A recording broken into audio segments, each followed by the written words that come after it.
నమస్కారం ఘంటారావానికి స్వాగతం. ముందుగా ప్రధానాంశాలు. కాంగ్రెస్ పై ప్రతిపక్షాలది బురద జల్లే ప్రయత్నం. బీసీ కోటాపై చిత్తశుద్ధితో పనిచేస్తున్నామన్న పీసీసీ చీఫ్.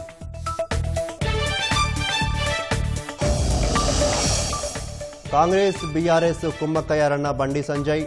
కాళేశ్వరంపై విచారణ పూర్తయినా చర్యలు తీసుకోవట్లేదని మండిపాటు.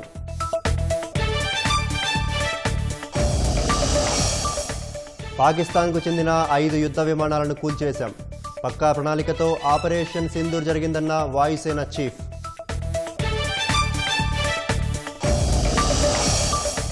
రష్యా ఉక్రెయిన్ మధ్య ఒప్పందానికి భూభాగాల మార్పిడి ఉంటుందన్న ట్రంప్. ఎట్టి పరిస్థితుల్లో ఆ నిర్ణయాన్ని ఒప్పుకోమన్న జెలెన్స్కీ. గాజా సిటీ స్వాధీన ప్రణాళికపై వెనక్కి తగ్గిన ఇజ్రాయెల్. పౌర పాలనను ఏర్పాటు చేయటమే లక్ష్యమన్న నెతన్యాహు.